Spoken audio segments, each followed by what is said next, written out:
it's Anna Kimani.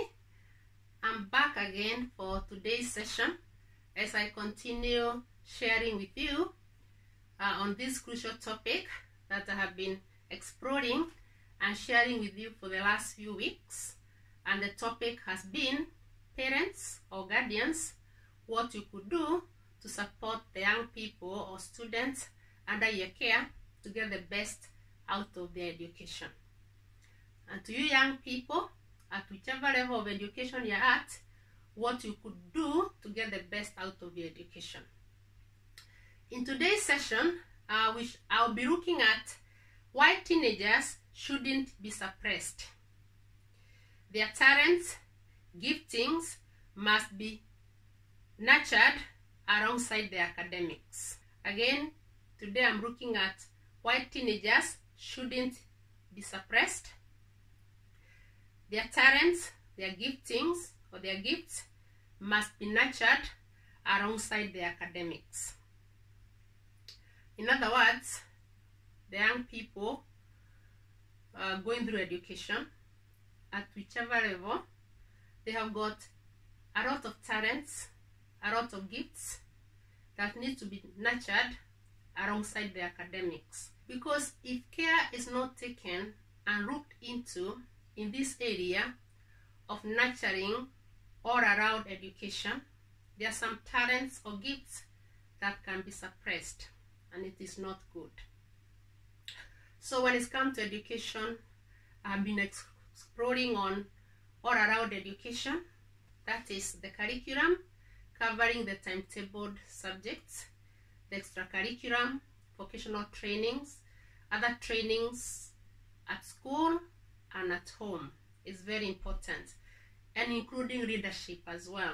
So we are looking at how to nurture all around life skills when we are looking at education as the young people continue through their education, through their compulsory age education, and even as they progress. Because we have said, I have reminded you again and again, even those above the age of 18 to 24, they still need a lot of support. And in the last session, we looked at, or I shared on how to support the young people through education and career choice. Or specifically, I looked at how to support teenagers through education and careers choice. And we looked at the definition of who is a teenager, and I'm going to recap on that as we look at the definitions, or as I shared on the definitions of a teenager or youth or the young person or young people. On the last session on how to support the teenagers through education and careers choice, I defined, or I found the following definitions for teenagers. A teenager is a young person often associated with adolescence, a person aged between 13 and 19 years. They are between childhood and adulthood. So they are in there between childhood and adulthood. They are not quite a child and not quite an adult. And then I also shared the United Nations definition of a youth, which we could refer to as a teenager. The United Nations, UN, definition of term youth includes all persons between the ages of 15 and 24 years. In the European Union's EU strategy of youth, the term youth refers to teenagers and young adults aged between 13 and 30 years. Yes, you may be surprised when I say the age of 30 years, but at this age and below, at the age of 30 years and below, all the young people require a lot of support. So why do the young people, we have gone all the way up to the age of 30 years, why do they need support? And why would probably the European Unions refer to the term youth to ages 13 all the way to 30 years? So why would young people at the age of 30 and below be supported? Why do they need a lot of support? Okay, looking at some of the reasons I've got here. Going through education. So most of these people between the age of 13 and 30, they are going through education, careers and career choices, thinking or starting some serious relationships, some of which will resort to lifelong partnership, like marriage, starting and having young families.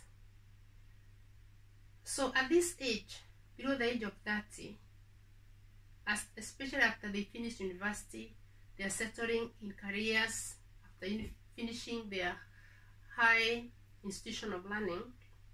Most of them will be starting new careers, serious relationship, partnership that end up in marriages, and majority of them will be starting families.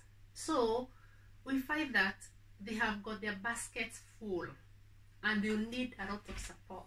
They still need a lot of support from parents, from guardians, other adults in their families, friends, other education stakeholders, those who are at the university, when they're starting careers, the employers, the employees, etc. Because they have got a lot in their basket. So they need to be supported so that as they grow up, yes, they need to mature up, they need to be responsible, they are young adults, but they need a lot of support in order to get a good foundation. And when any nation puts effort in supporting the young people at this age, the nation is laying a strong foundation for its development, because you get responsible people who are balanced to be able to carry out their duties to the highest expectations to outstanding levels. Having looked at definitions or categories of young persons across the whole world, all the young people under the age of 18 years will be classified as children. This means that they will need a lot of support in their pursuits, even as they are expected to mature up and to be responsible as they grow up. While they shouldn't be suppressed in their pursuit of curriculum, those are the timetabled subjects in education, extracurriculum, vocational trainings, all around trainings at home and even in school. When it comes to home, household chores, other family everyday activities. For example, if the family is running a business, it's good to involve the young people in the family. The families from the communities where they practice farming, whether it is in large-scale farming or small-scale farming, it's good to involve the young people so that they grow up knowing how to farm, because they are living in a farm and the rest of the family is practicing it. But it has to be balanced so that they don't lose out in their education, and at the same time they are not losing out in these essential and very important trainings or experiences as they grow up. Other areas could be, if it's also in farming, they need to be trained, if it's young people, on how to fix things. For example, fixing the fences, how to look after the animals, what works best for the crops, and etc. They need to grow up with all this knowledge around them. It needs to be explored, and the young people need to grow up with the experience, working alongside their parents and guardians and other adults in the family.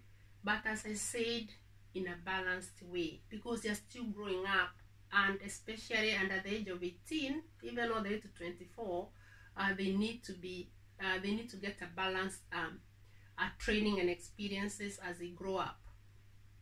Okay, when it comes to the household chores, the young people need to grow up responsible. They need to be trained on how to cook, how to wash up, clean up, hoovering the house, cleaning up the compound, etc. And also on how to keep themselves tidy and neat. They need to know how to fix up their clothes in case they need to be fixed, etc. If I could share a little bit about myself, because I'm sharing this, what I've done with my own children, I've tried to make sure that they get balanced when it comes to the academics, extracurriculum, vocational trainings, and other trainings at home, and also in leadership, as well as in leadership. For example, my son grew up in primary school. He was a member of the Young People in Parliament, and when he finished his exam at primary school, before going to high school, he actually did work experience as a teaching assistant in the Royal Primary School when he was still in primary school, upper primary school, before finishing to go to high school. He did work experience assisting the small children in the Royal Primary School as a teaching assistant. My daughter, she was the school magazine editor when she was in primary school. Upon joining high school, she was a prefect. My young daughter, the little one, she was actually the school council representative in her class at the age of 5 when she was in reception. And I've seen these skills really helping them out in life. So I've tried to make sure that the academics, the extracurriculum, vocational training, other trainings at home, etc., leadership, they are balanced up.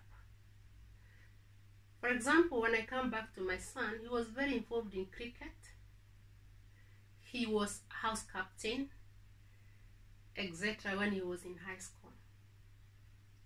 And even as he joined university, they continued with the academics, extracurriculum, and leadership. They still have got leadership roles at the university alongside the academics. So it is very important to make sure that the children or the young people, the young adults, the teenagers, the youth, are balanced in all around their education. Extracurriculum activities and why they should be encouraged. Those who do the most do the best.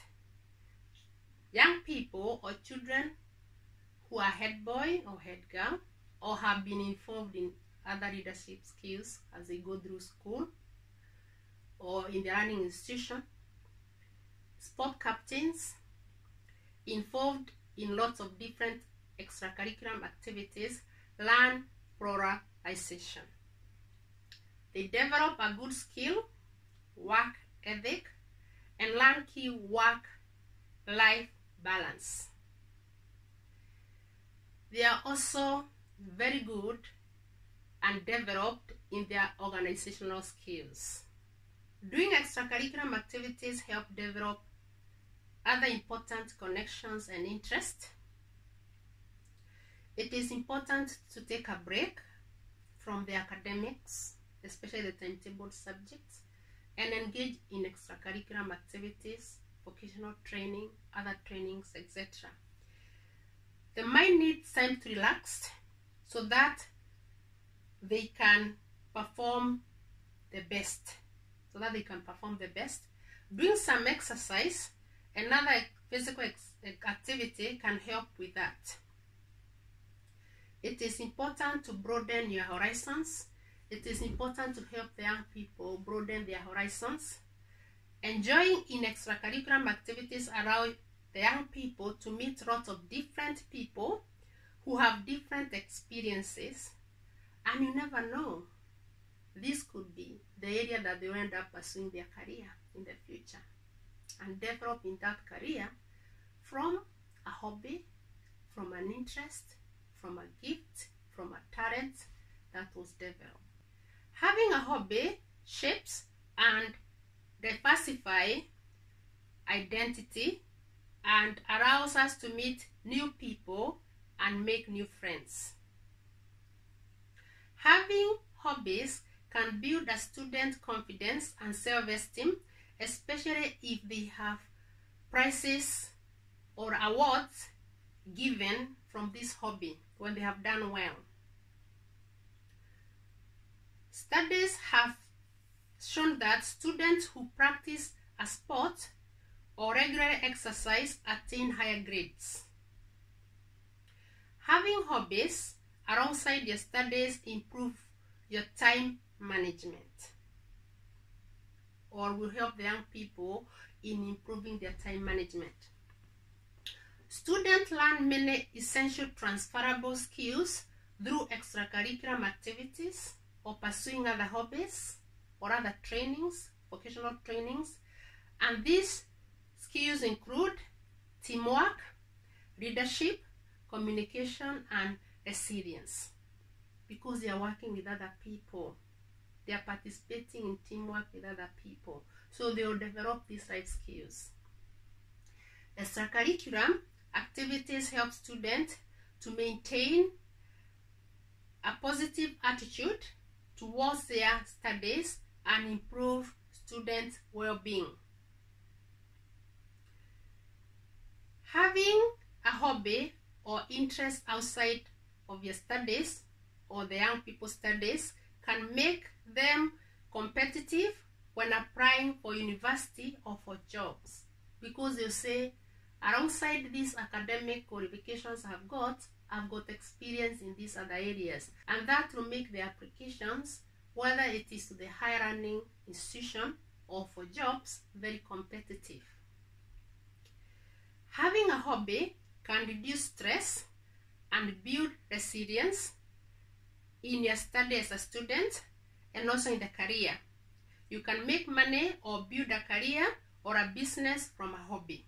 However, it is still very important to have good academic qualifications from school, from your learning institution, in case you can't practice your hobby in the future or make a living from it. So that's why it is important to be balanced. That's why it's important as a parent or guardian, other staff, teachers, non-teaching staff, other education stakeholders, the national government, the local government. It is very important to make sure that the young people get a balanced or around education, because once they are nurtured, they bring around life skills, experiences, etc., that help the young people as they develop and as they grow in their pursuit or whichever career that they are going to pursue. Also in their lifestyle, it is very, very important. So today we have been looking at why the teenagers or the young people, the young persons, the young adults shouldn't be suppressed. All their giftings, all their talents in the curriculum, that is the academic timetable subjects, extracurriculum, other vocational trainings, all around trainings at home, at school, in the learning institutions, they all must be nurtured, because you never know which way the young person might excel in. Even if they excel in everything, that's fine. As they grow up, they'll streamline and they'll pursue maybe certain areas, but it is good when they were exposed to all of them as they were growing up, in order to help them in making the right choices in their lives. Thank you for being with me today in this session. It's Anna Kimani. I'm reminding you to subscribe to my YouTube channel if you haven't. My YouTube channel is Anna G. Kimani. Once you subscribe, remember to hit the bell so that you can get notification each time I upload a video, of which I am doing at least once a week. Remember to follow me on my Facebook page, which is Excellence in Education Progress. Check out my website. My website is annagkimanipublications.com. Again, my website is annagkimanipublications.com. I've shared a lot there, a lot of resources and a number of videos. I've uploaded a number of videos looking at this topic.